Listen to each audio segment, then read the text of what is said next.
Hello dear student, good evening. Welcome to my YouTube channel SBN Education. तो dear student, आज का हमारा topic है फूड प्रिजर्वेशन। ठीक है, खाद्य का संरक्षण करना। हम भोज्य पदार्थ को संरक्षित कैसे करके रख सकते हैं महीनों। ठीक है, अगर हम भोज्य पदार्थ को संरक्षण नहीं करेंगे तो क्या होगा, हमारा भोज्य पदार्थ बहुत जल्दी ख़राब हो जाएगा। इसलिए हमें ज़्यादा उसका उपयोग नहीं कर पाएंगे। इसलिए हमको ये फूड प्रिजर्वेशन का चैप्टर बहुत ही इम्पोर्टेंट है और हर परीक्षा के लिए ये बहुत ज़्यादा महत्वपूर्ण है, क्योंकि सारे परीक्षा में जो भी इससे रिलेटेड जो होता है उसमें ज़रूर इसका क्वेश्चन देखने को मिलता है।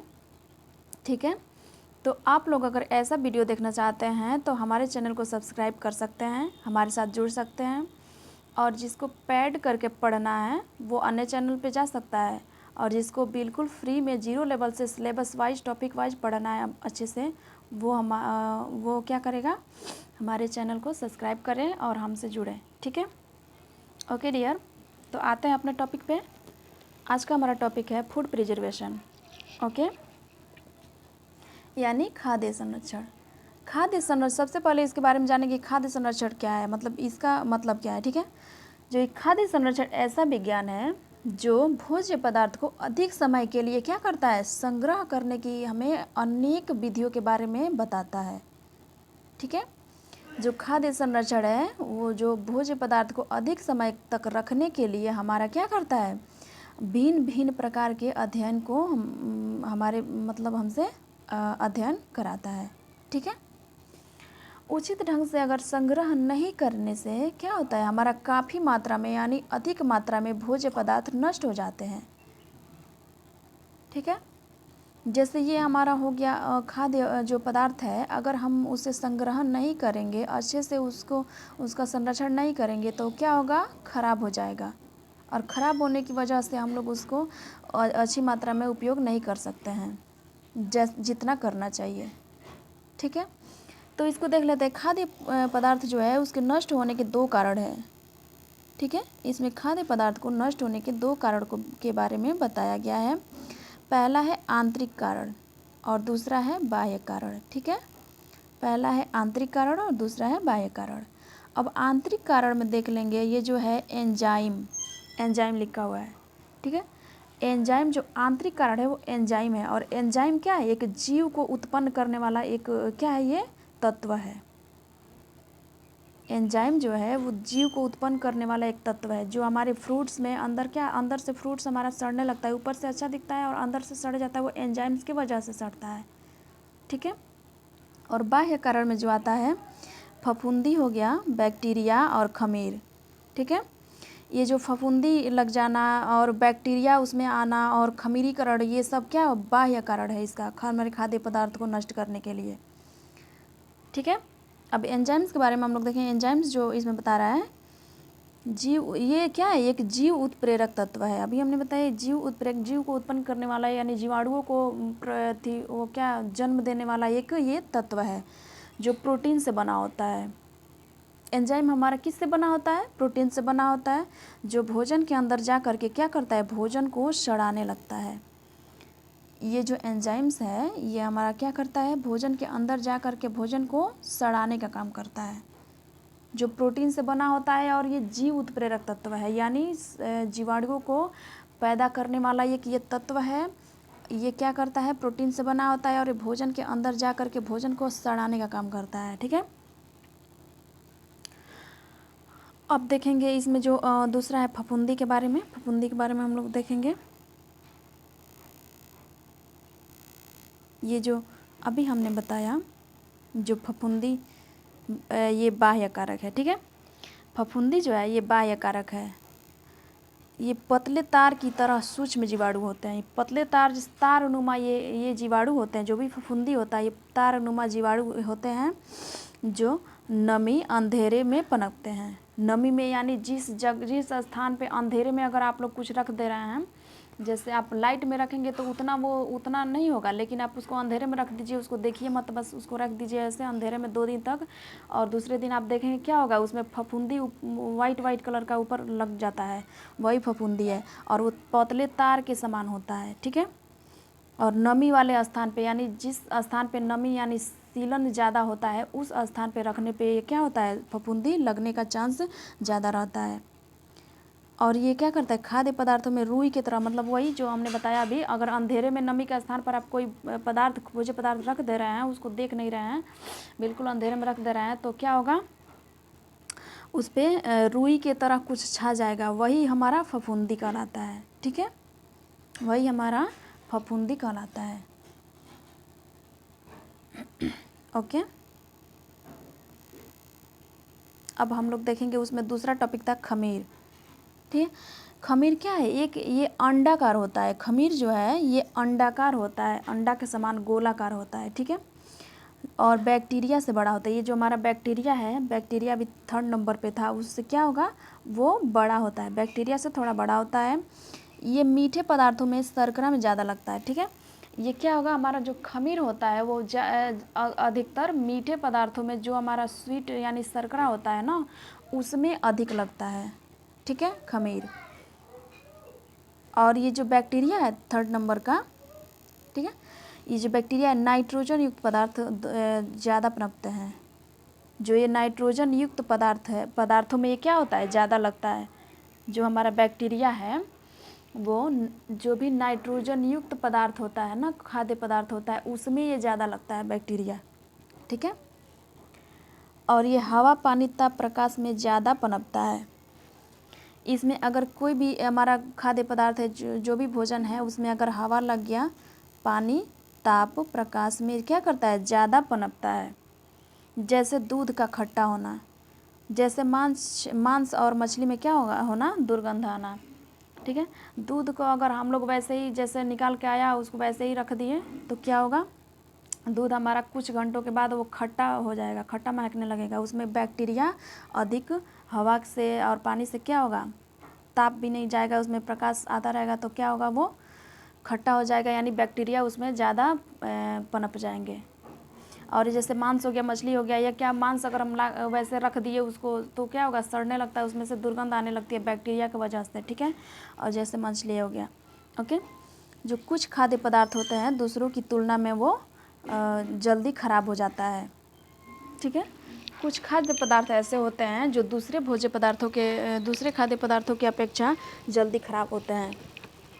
और भोजन के जो रंग, स्वाद तथा पोषक तत्वों को क्या करता है, संरक्षित रखा जा सकता है। भोजन के रंग, अगर हम खाद्य संरक्षण के उपयोग करके भोजन के रंग को, स्वाद को तथा पोषक तत्वों को भी संरक्षित रख सकते हैं।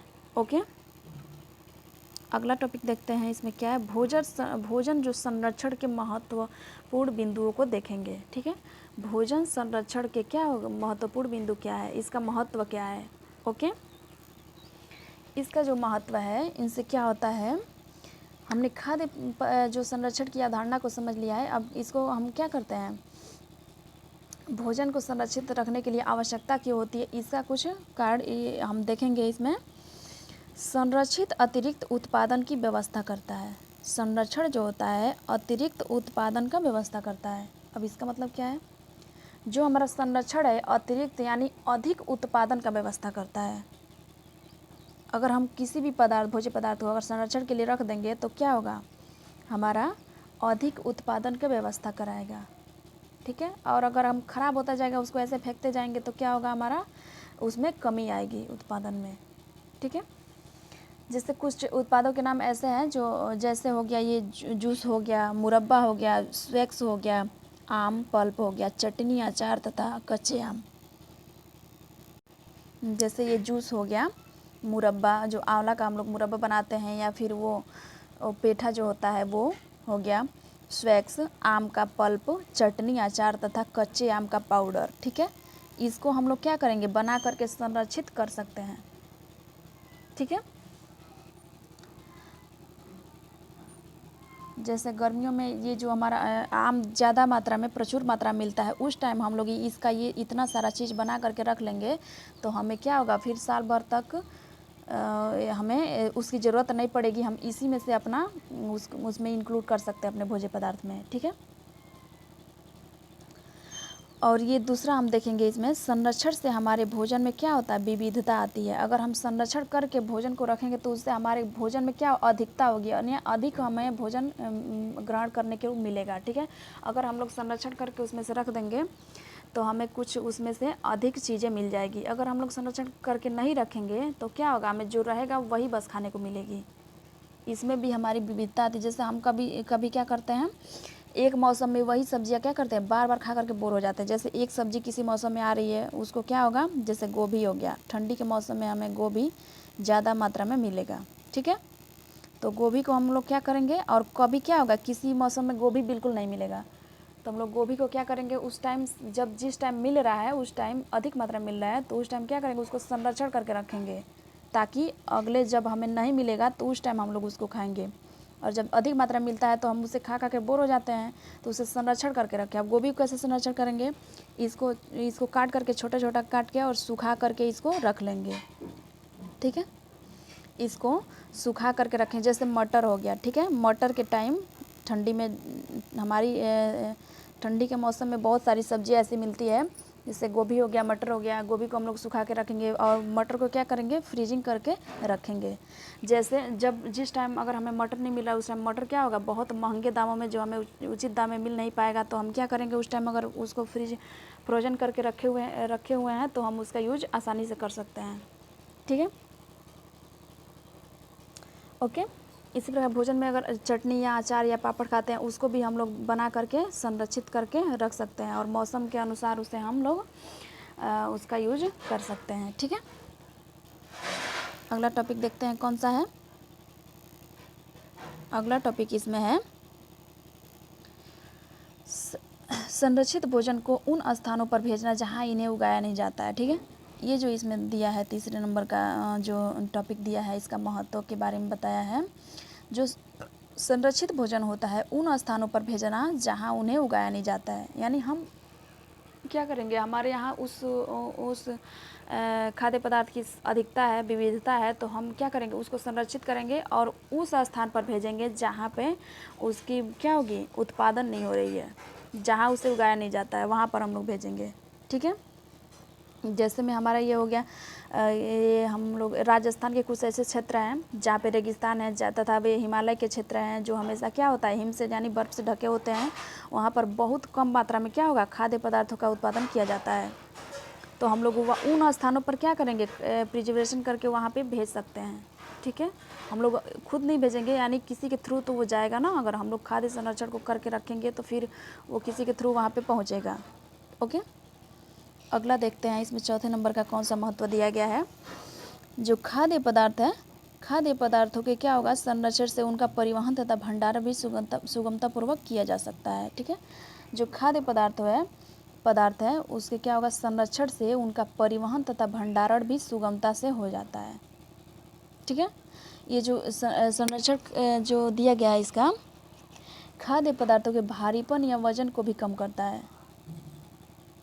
ठीक है, जो भी ये खाद्य पदार्थ है, अगर उसको हम लोग सुखा करके रख दे रहे हैं तो क्या होगा, अगर जैसे भीगा हुआ ये क्या बोलते हैं, गोभी है उसको कच्चा है तो भारी है। ठीक है, उसको सुखा करके हम लोग रखेंगे तो क्या होगा, वो हल्का हो जाएगा और उसे हम आसानी से एक स्थान से दूसरे स्थान पर भेज सकते हैं और मतलब परिवहन का भी कोई दिक्कत नहीं होगा और वो उसका स्टोरेज भी अच्छे से हो जाएगा और वो मतलब हर चीज़ आसानी हो जाएगी। ठीक है, ये हमारा मेथी हो गया, जैसे मेथी है कच्चा है तो वो क्या है, भारी है, उसको हम सुखा करके क्या उसको रखेंगे तो क्या हो गया, उसके वज़न में कमी आएगी।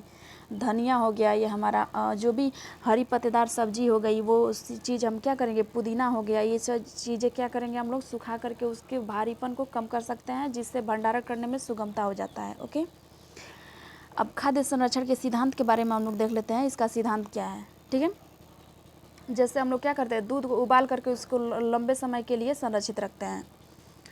दूध को उबाल करके उससे हम लंबे समय के लिए संरक्षित करें। जैसे दूध हमारा सुबह में आया तो उसको हम लोग तुरंत तो नहीं उसको ख़त्म कर सकते हैं, तुरंत ख़त्म कर देते हैं, ऐसा नहीं है। उसे हम लोग फिर अगले सुबह तक जब तक आएगा तब तक के लिए हम लोग को संरक्षित करके उसको रखना है।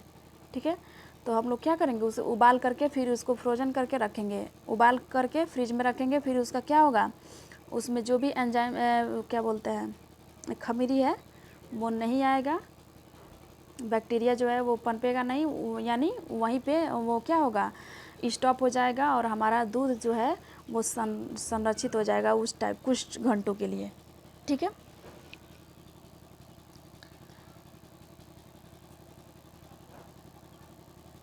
जो जैसे हमने अभी बताया कि दूध जो है, हम दूध को तापमान को बढ़ा करके क्या करते हैं, उसमें उपस्थित जो भी सूक्ष्म जीवाणु होते हैं उसको नष्ट कर देते हैं। ठीक है। और सूक्ष्म जीवाणु अति उच्च तापमान पर क्या होता है, जीवित नहीं रह पाते हैं। और भोजन संग्रहण का एक सिद्धांत है, उसको हम लोग देखें, जैसे सूक्ष्म जीवाणुओं को नष्ट करना। अभी हमने इसके बारे में बताया, सूक्ष्म जीवाणुओं को नष्ट करना। दूध में जो भी सूक्ष्म जीवाणु होते हैं उसको हम लोग गर्म करके यानी अधिक ताप पर रख करके उसके क्या करते हैं, सूक्ष्म जीवाणुओं को नष्ट कर देते हैं। या फिर दूसरा इसका है कि सूक्ष्म जीवाणुओं की अभिक्रिया को क्या करना, कुछ देर के लिए रोकना या उसमें विलंब उत्पन्न करना। ठीक है। जो हमारा ये सूक्ष्म जीवाणु है उसकी अभिक्रिया ने जो अभी वो क्रिया कर रहा है उसकी क्रिया को क्या करना है, वो स्टॉप करना, उसे रोक देना, रोकना या फिर उसके क्या करना, विलंब उत्पन्न कर, यानी कुछ टाइम के बाद वो क्रिया करेगा। ऐसा ये हमारा ये तरीका है। ठीक है, इसका सिद्धांत है। ओके। और जो भी हमारा एंजाइम है, एंजाइम की क्रिया को भी हम लोग रोक सकते हैं इस क्रिया के इसके अनुसार। ठीक है। अब अगला हम लोग देखेंगे, अगला टॉपिक हमारा क्या है, जैसे इसमें दिया गया है कि एंजाइमों की अभिक्रिया को भी रोकना। ठीक है, ये अभी हमने बताया, एंजाइम की अभिक्रिया को रोकना। खाद्य पदार्थों के संरक्षण की घरेलू विधियाँ। जी ठीक है, ये हमें जानना बहुत ज़रूरी है हमारे होम साइंस विद्यार्थियों के लिए। जो खाद्य पदार्थ है, जो भी हम लोग ये क्या हाउस वाइफ है उनको भी ये बहुत ज़रूरी है जानना कि हम अपने चीज़ों को कैसे स्टोरेज करके रख सकते हैं, उसको कैसे संरक्षण किया जाता है। ठीक है, इसकी घरेलू कुछ विधियाँ हैं, जैसे खाद्य पदार्थों को निम्न तापमान पर रखना। ठीक है, exposing food up to temperature, exposing food to low temperature. ठीक है, इसको निम्न तापमान पर रखना। जो भी हमारी चीज़ें, जैसे दूध को हमने फ्रीजिंग करके रख दिया तो वो क्या होगा, निम्न तापमान पर रहेगा, तो उसमें सूक्ष्म जीवाणु की अभिक्रिया नहीं होगी, यानी विलंब हो जाएगी, यानी उसी स्थान पे वो स्टॉप हो जाएगी। तो कुछ घंटों के लिए हमारा क्या होगा, वो प्रिजर्वेशन हो सकता है। ठीक है, निम्न तापमान पर उसे रोक के रखना।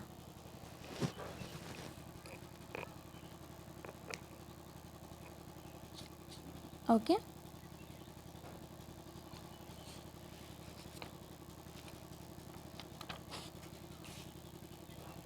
और दूसरा ये हमारा है, दूसरा देख लेते हैं, इसके बारे में अच्छे से हम लोग देख के फिर आगे बढ़ेंगे। ठीक है, ये जो हमारा निम्न तापमान पे है, जैसे ठंडे वातावरण में भोजन को क्या किया जाता है, अधिक लंबे समय तक संरक्षित रखा जा सकता है। ठीक है, ये जो भी हमारा खाद्य पदार्थ है वो निम्न तापमान पर लंबे समय के लिए हम लोग क्या करें, उसे संरक्षित रख सकते हैं। यानी तापमान कम करके हम लोग खाद्य पदार्थ को संरक्षित रखने का जो सिद्धांत है, ये हमारा जो भी इसमें तापमान में होने वाले सूक्ष्म जीवाणु और एंजाइम संबंधी जो भी प्रक्रिया क्या होती है, धीमी गति से होती है। अगर हम लोग निम्न तापमान पर किसी भोज्य पदार्थ को रख रहे हैं तो उसमें जो भी एंजाइम्स या सूक्ष्म जीवाणु की जो भी अभिक्रिया होगी वो धीमी गति से होगी या स्टॉप हो जाएगी कुछ घंटों के लिए। तो इससे हमारा भोजन क्या होगा, खराब होने से बच जाता है। ठीक है, ओके। देखते हैं इसमें अगला,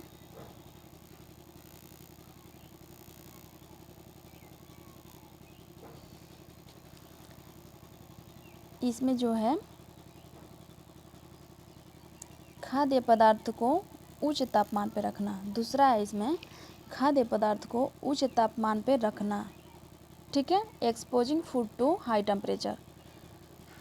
इसमें जो बी नंबर का है, दूसरा है घरेलू जो विधियाँ है उसके अंतर्गत उच्च तापमान पर रखना।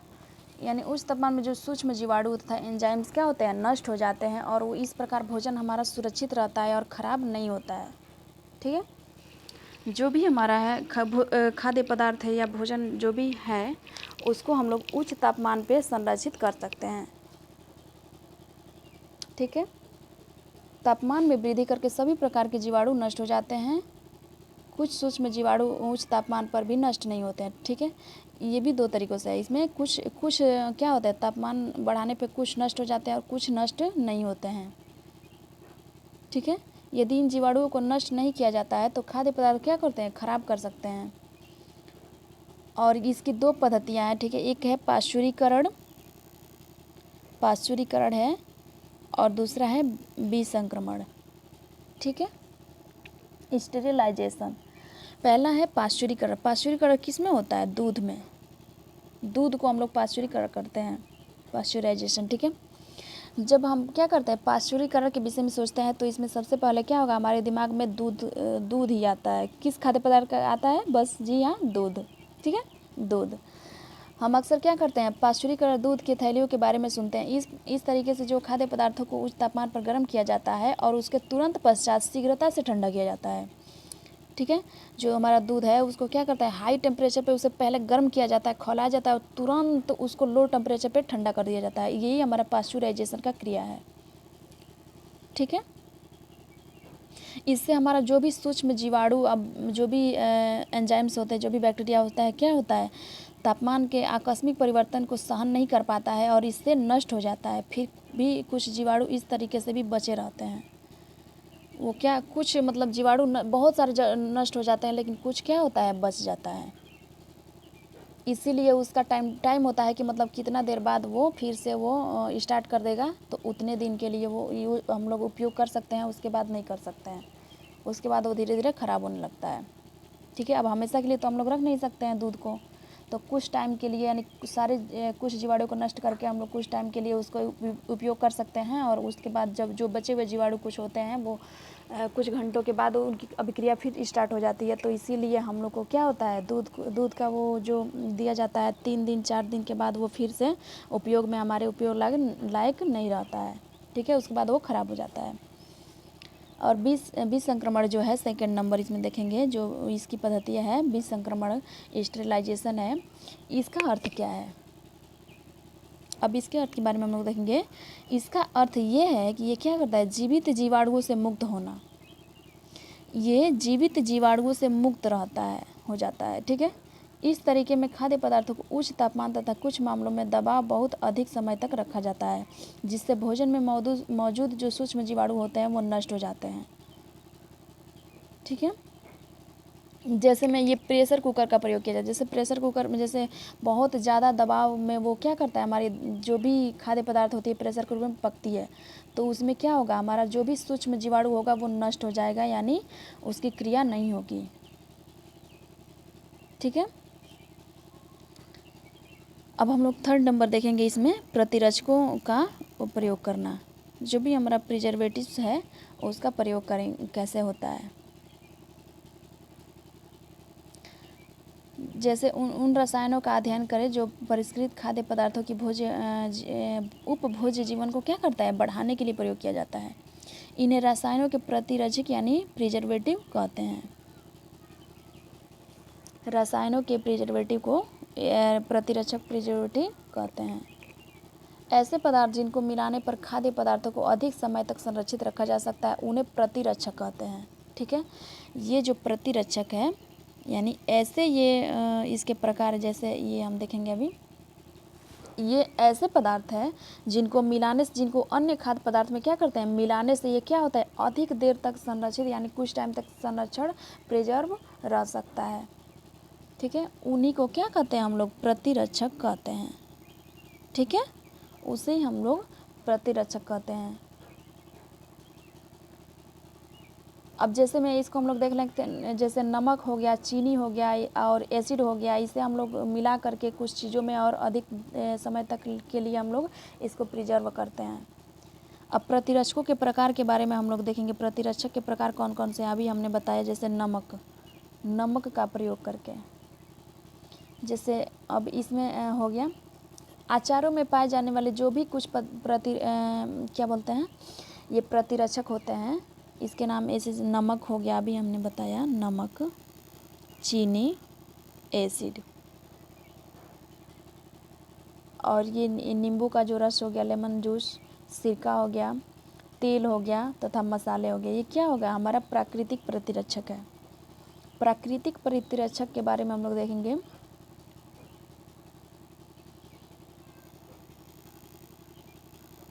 ये जो हमारा प्राकृतिक प्रतिरक्षक है,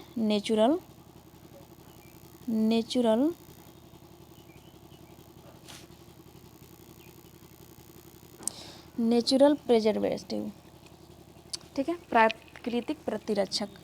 इसमें नमक है, नमक जैसे अचार हो गया, चटनी हो गया, सॉस हो गया, डिब्बाबंद भोजन हो गया, मछली हो गई, इमली हो गई, इसे हम लोग संरक्षण करके रखते हैं नमक के द्वारा। जब हमारे घर में क्या होता है, अचार बनता है, तो उसमें हम लोग प्रयोग की जाने वाली जैसे एक सबसे महत्वपूर्ण चीज़ नमक उसमें हम अधिक प्रयोग करते हैं। हमारे अचार में क्या होता है, नमक ज़्यादा मात्रा में प्रयोग किया जाता है, जिससे हम जानते हैं कि नमक सिर्फ स्वाद देने के लिए नहीं मिला जाता है, उसके स्वाद बढ़ाने के अतिरिक्त वो क्या करता है, नमक में विशिष्ट कार्य भी होता है, ठीक है, वह प्रतिरक्षक के रूप में कार्य करता है। यदि अचार में नमक कम डालेंगे तो कुछ समय के बाद क्या होगा, ख़राब हो सकता है। नमक प्रतिरक्षक का कार्य करता है, ठीक है। भोजन में जो होता है, नमक की मात्रा बढ़ाने से उसकी संरचना में भी बदलाव आ जाता है। इस कारण क्या होता है, सूक्ष्म जीवाणु जीवित नहीं रह पाते हैं। जैसे नमक हम डालें तो क्या होता है, उसकी संरचना में यानी उसकी बाहरी जो बनावट होती है उसमें क्या होता है, वो प्रभाव डालता है। यानी जिस हम अचार में नमक ज़्यादा डालेंगे तो क्या होगा, वो कुछ टाइम बाद हम लोग नहीं, जैसे अचार बनाते हैं तो कहते हैं गल रहा है, मतलब कुछ उसका क्या होता है, उसका जो आकार होता है उसमें परिवर्तन होता है। तो जो भी उसमें सूक्ष्म जीवाणु होते हैं वो जीवित नहीं रह पाते हैं इस कारण से, ठीक है। इसलिए हमारे अचार में ज़्यादा नमक मिलाया जाता है। और क्या करता है, नमक जो होता है एंजाइम की गतिविधियों को भी कम कर देता है, इससे वह भोजन को नष्ट होने से बचाता है, ठीक है। से नमक, अचार, चटनी, सॉस अभी जो है डिब्बाबंद भोजन है। मछली को भी सुखा करके नमक लगा करके रखा जाता है, प्रिजर्व किया जाता है। जो छोटी मछली होती है उसमें, और झींगा जो होता है, उस झींगा मछली और छोटी जो मछली होती है जो भी, उसको सुखा करके उसमें नमक लगा करके उसको भी प्रिजर्व किया जाता है। इमली होता है, इमली को हम लोग सुखा करके उसमें नमक लगा करके प्रिजर्व करते हैं, ठीक है। अब ये चीनी हो गया, सॉरी ये क्या लिख दिए हैं, चीनी जो है, इसी तरह क्या करेंगे हम, चीनी के द्वारा भी संरक्षित कुछ खाद्य पदार्थों के बारे में सोच ले रहे हैं। जैसे ये खाद्य पदार्थ है, जैसे जैम हो गया, जेली हो गया, मुरब्बा हो गया, स्वैक्स हो गया, ठीक है। जैम हो गया, जैम में हम लोग क्या करेंगे, चीनी का ज़्यादा मात्रा में प्रयोग करेंगे। जेली हो गया, मुरब्बा हो गया, स्वैक्स, यानी चीनी भी हमारा प्रिजर्वेटिव का काम करता है। हम लोग कुछ खाद्य पदार्थों में चीनी का प्रयोग करके भी अधिक दिनों तक उसको रख सकते हैं। अब ये कैसे काम करता है, चीनी जो है ये कैसे काम करता है प्रतिरक्षक के रूप में, ये ऐसे काम करता है। देखिए, जो हम लोग उसमें अगर चीनी मिलाएंगे तो क्या होगा, उसमें जो भी मॉइस्चर होगा, जो भी वाटर होगा थोड़ा सा, वो क्या होगा, वो चीनी के जो उसमें होगा वो घुल जाएगा। हमारा जो भी शुगर है वो उसमें उसकी पानी में घुल जाएगा और उसे गाढ़ा बना देगा, यानी पानी उसमें नहीं रहेगा बिल्कुल भी। वो चीनी उसमें घुल करके उसको अपना रूप ले लेगा और वो क्या होगा, हमारा संरक्षण का काम करेगा।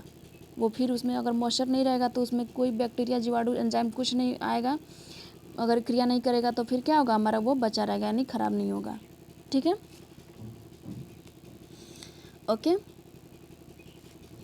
अब जैसे ये हो गया अम्ल यानी एसिड का भी जैसे नींबू का रस हो गया, यानी लेमन जूस, सिरका, सिट्रिक एसिड, ये हम लोग अचार में क्या करते हैं, प्रयोग करते हैं इसका, ठीक है। जैसे ये जो है सिरके का प्रयोग हम लोग क्या करते हैं, प्याज, टमाटर, केचप को संरक्षित करने के लिए किया जाता है। और नींबू का जो रस होता है उसका प्रयोग हम लोग अचार में करते हैं। और सिट्रिक एसिड का प्रयोग हम लोग स्वैक्स को संरक्षित रखने के लिए करते हैं। जो ये हमारा सिट्रिक एसिड है इसको हम लोग क्या करते हैं, किसको संरक्षित करने के लिए, स्वैक्स को संरक्षित करने के लिए प्रयोग करते हैं, ठीक है। और ये सेकंड अगला देखते हैं, अगला टॉपिक है तेल तथा मसाले। इसमें अचार आ गया, ये इसी का है, ठीक है। अचार में हम लोग तेल और मसाला क्या करते हैं, प्रयोग करके उसको अधिक दिनों के लिए प्रिजर्व कर सकते हैं, करके रखते हैं, कर नहीं सकते हैं, करते हैं ऐसा। अगर जिस अचार में हम लोग क्या करेंगे, ज़्यादा मात्रा में तेल का प्रयोग करेंगे तो वो बहुत अधिक दिनों तक रहेगा, कुछ सालों तक, यानी सालों तक वो अच्छे से संरक्षण उसका हो सकता है। अगर उसमें तेल की कमी रहेगी तो क्या होगा, वो अगर मसाले की तेल की कमी रहेगी तो अचार हमारा जल्दी से ख़राब हो जाएगा, ठीक है। और उसमें जो होता है सरसों का पाउडर जो हो गया, जैसे हल्दी हो गया, लाल मिर्च, कुछ ऐसे मसाले हैं, ठीक है। जैसे सरसों का पाउडर हम लोग मिलाते हैं, जैसे वो भरवा मिर्चा जो बनाया जाता है, उसमें सरसों का जो पाउडर बना करके मिलाया जाता है, वो भी हमारा संरक्षण का काम करता है। हल्दी हो गया, हल्दी तो एंटीबायोटिक होता है, वो तो हो गया। फिर ये लाल मिर्च है और कुछ ऐसे मसाले हैं जो हमारे क्या करते हैं, संरक्षण का काम करता है और ये सूक्ष्म जीवाणुओं को बढ़ने से रोकता है, ठीक है। इस प्रकार हमारा जो खाद्य पदार्थ है उसको ख़राब होने से बचा के रखता है, ओके। और तेल में पूरी सामग्री के डूब जाने से क्या होगा, सूक्ष्म जीवाणु उस खाद्य सामग्री के संपर्क में नहीं आते हैं। जो हमारा तेल है, तेल में पूरी तरह से अगर हमारा सामग्री डूब जाएगा तो उसमें सूक्ष्म जीवाणु क्या होगा, नहीं आएगा, ठीक है। इस प्रकार सूक्ष्म जीवाणु नहीं आते हैं और खाद्य सामग्री क्या होता है, नष्ट नहीं होता है। अब ये हमारा घरेलू कुछ विधियाँ हो गई, जैसे नमक, चीनी और तेल, मसाले, ये सब ये उपयोग करके हम लोग ये एसिड का उपयोग करके हम लोग क्या करेंगे, अपना खाद्य पदार्थ कुछ टाइम तक बचा के रख सकते हैं, ठीक है, ओके। अगला हम लोग टॉपिक इधर देखते हैं कि क्या है। अगला है हमारा निर्जलीकरण, डिहाइड्रेशन करके हम लोग अपने क्या करते हैं, कुछ खाद्य पदार्थों को रख सकते हैं, जिसमें कुछ हम कुछ ऐसे सूखे खाद्य पदार्थों का नाम जैसे बताएंगे जो हमारी रसोई में यानी 1 वर्ष या उससे अधिक समय से रखे हुए हैं, ठीक है। जैसे आलू के चिप्स हो गया, सेवैया हो गई, मेथी हो गया, फूल गोभी हो गया, पापड़ हो गया, प्याज हो गया, ठीक है। इसको हम लोग संरक्षित करके बहुत मतलब कुछ सालों तक रखते हैं। निर्जली यानी डिहाइड्रेशन यानी पानी की नमी की मात्रा बिल्कुल भी उसमें नहीं रहेगी, वो सूखा हुआ चीज़ रहेगा, उसको हम लोग सालों तक रख सकते हैं नमी से बचा करके, ठीक है। जैसे आलू का चिप्स हम लोग बनाते हैं तो तुरंत तो ख़त्म नहीं होता है, उसको तो रखे रहते हैं सालों तक, ठीक है। सालों तक उसे निर्जलीकरण डिहाइड्रेशन से बचाकर, नमी से बचा करके उसको रखते हैं। निर्जलीकरण के द्वारा, मेथड के द्वारा हम लोग उसको बना के रखते हैं। जैसे ये हो गया, जो हम पापड़ बनाते हैं, ये सेवैयाँ बनाते हैं, मेथी जो सुखा करके हम लोग रखते हैं, आलू का चिप्स बनाते हैं, और कुछ ऐसे भोज्य पदार्थ हैं जो जैसे हरी पत्तेदार सब्जियां हो गई, जिसमें मेथी, पुदीना, धनिया को भी हम लोग प्रिजर्व करके रखते हैं सुखा करके। फूल गोभी हो गया, आंवला हो गया, आम हो गया, इसको भी हम लोग प्रिजर्व करके रख सकते हैं, ठीक है,